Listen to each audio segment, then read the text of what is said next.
Back in 2003, I was just had turned 16. Um, Still in high school. Basically, you know, you know, how you're 16, you finding yourself. I'm a young guy. Thought I was the man in school, and started hanging around the wrong people. Um, uh, Hanging around the wrong people. Doing things I shouldn't do. Being going to places I shouldn't go. All this at started at 16. I wasn't butt wild then, but it's beginning stage. Um, so I graduated high school, had no intention of going to college. Um, uh, Year had passed, say 2005. Um, I had just started noticing like all my classmates, they were doing good for themselves, and I'm just sitting here, basically doing nothing with my life. So I indulged in more activity than I shouldn't. Not to use that as no excuse, but I started again getting deeper and deeper into things that I shouldn't get into. Basically just because I'm waking up every day, no job, not doing anything, just living, doing nothing, So that's all I had to do was indulge in things that I shouldn't. So I say back in 2005, I got introduced to a drug called ecstasy. Um, Pretty much, if you don't know about ecstasy, I'll give you a little short. It's a pill um, that has numerous drugs in one, but the main substance is meth.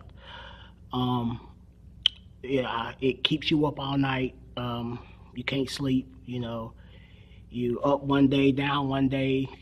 Up the next day, down the next day. Um, I found myself doing it once, one pill every Saturday. Just when I'm finna go to the club. I'm just I take a pill. I take a half or whatever.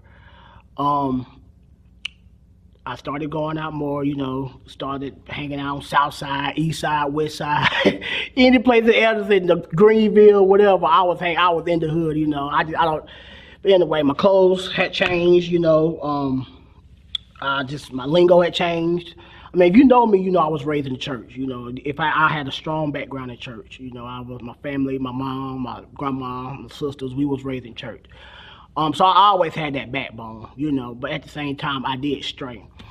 But back to the part. I'm sorry, I'm nervous. Back to the part. But when I was on the drugs, I just like I say, I was up 24 hours, 48 hours a day.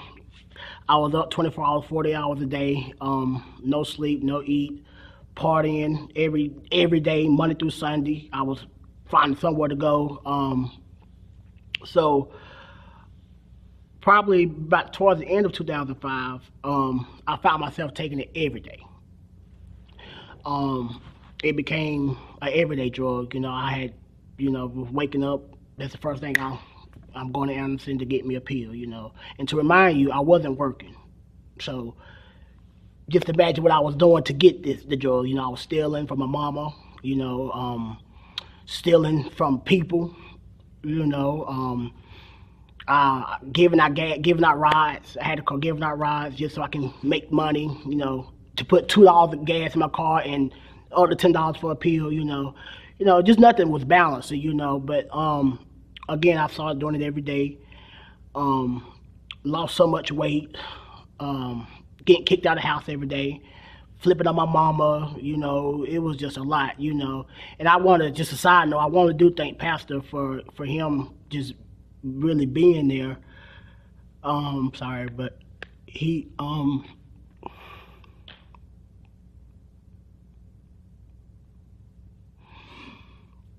I mean he was there, he was there. I called him every day just about how, um basically getting on his nerves. I mean, I just didn't know, I was lost. I mean, I was in a dark place, very, very dark.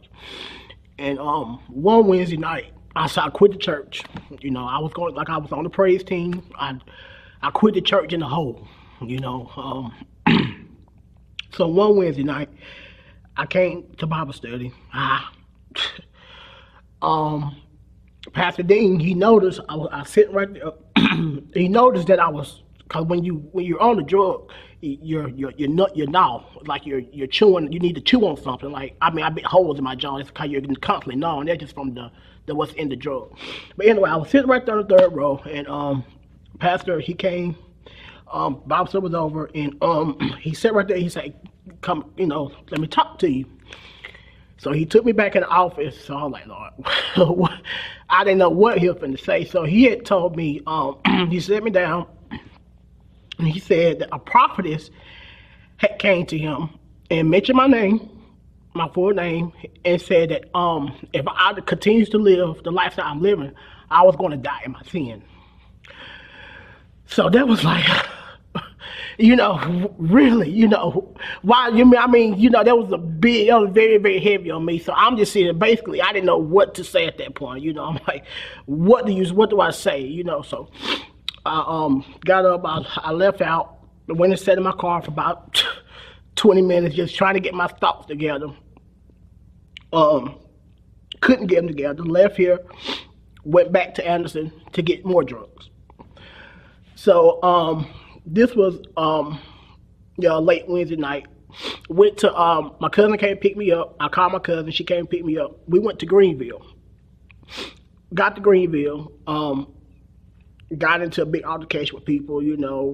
Fighting and just stuff that I shouldn't be doing. All behind because I was on drugs. Because if I wasn't on the drug, I wouldn't have been.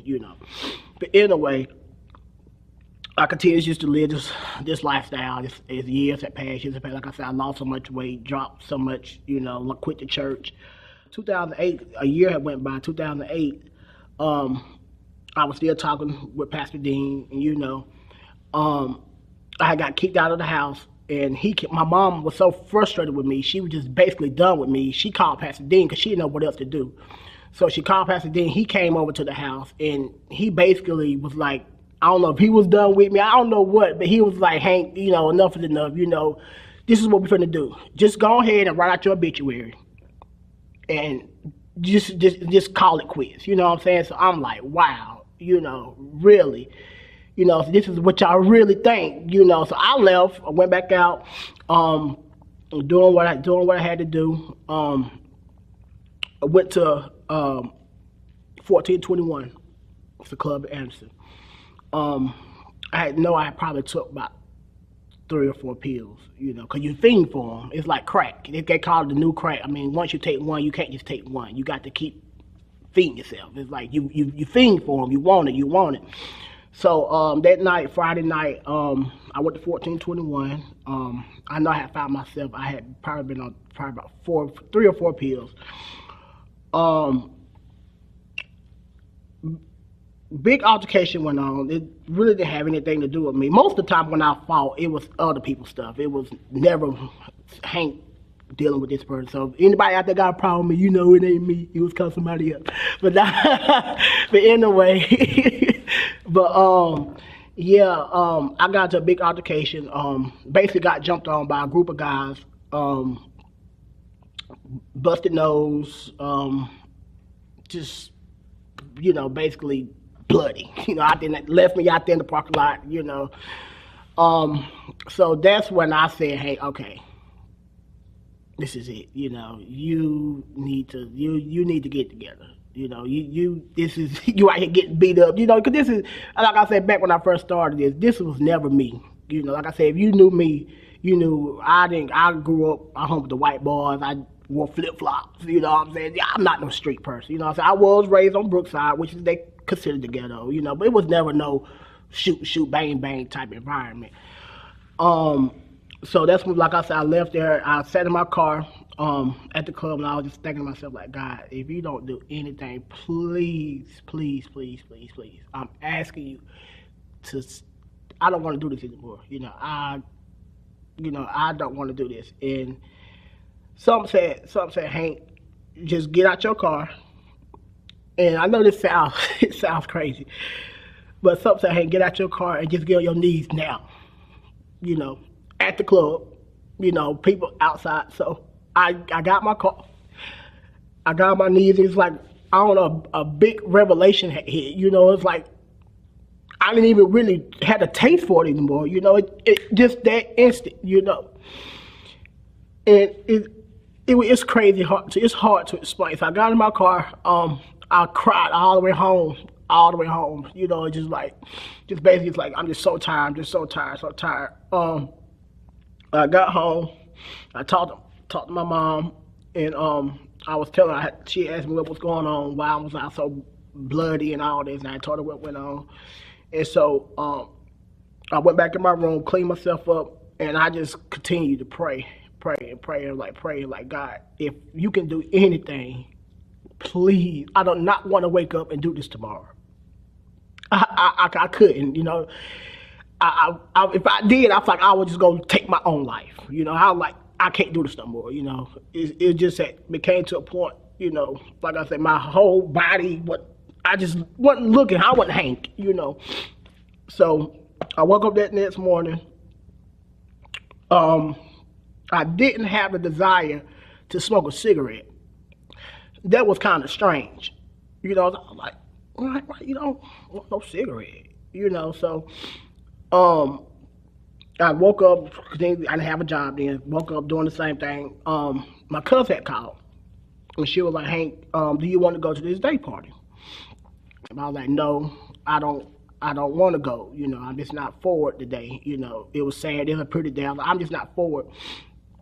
She's like, oh, come on, you know, it's going to be such and such deal. And, you know, I got the party pack. The party pack is the pills, you know, and I was like, cause of, you know, I just ain't really feeling it, you know.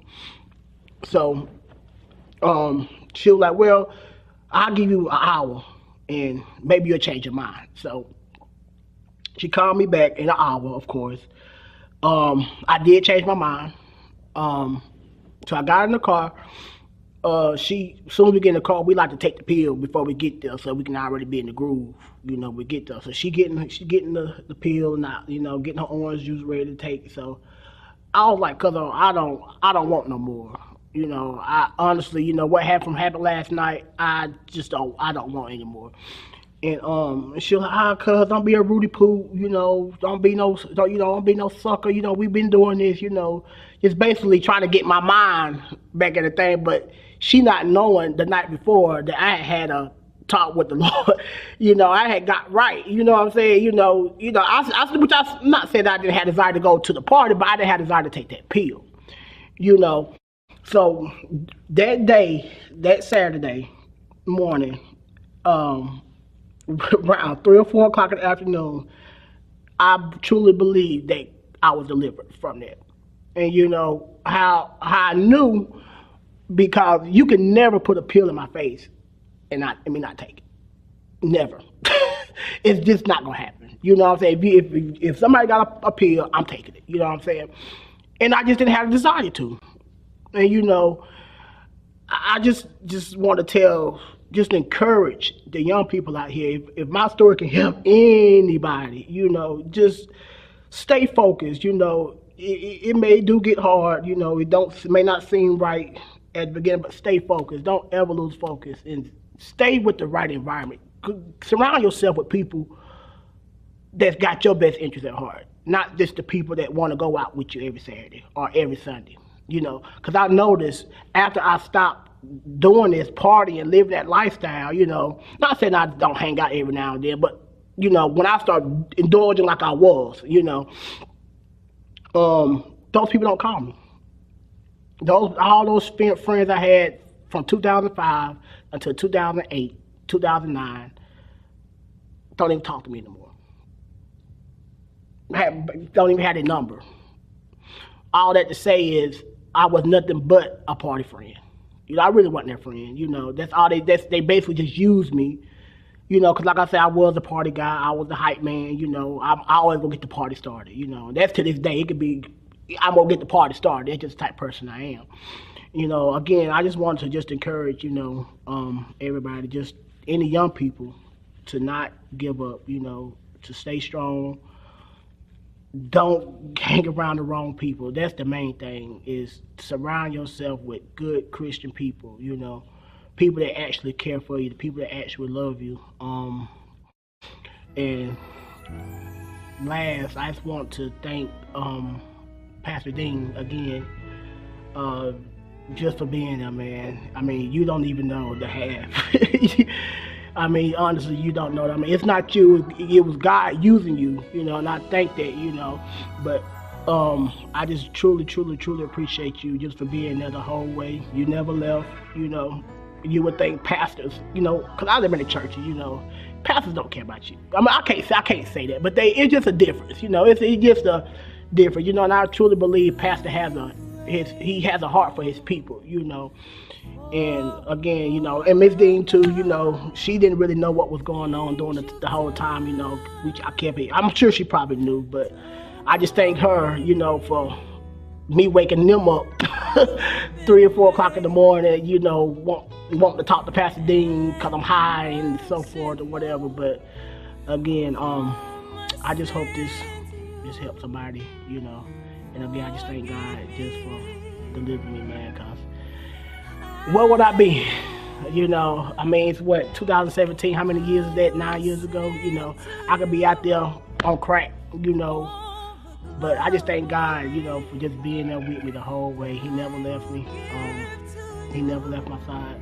And I'm so grateful. I'm just very, very grateful.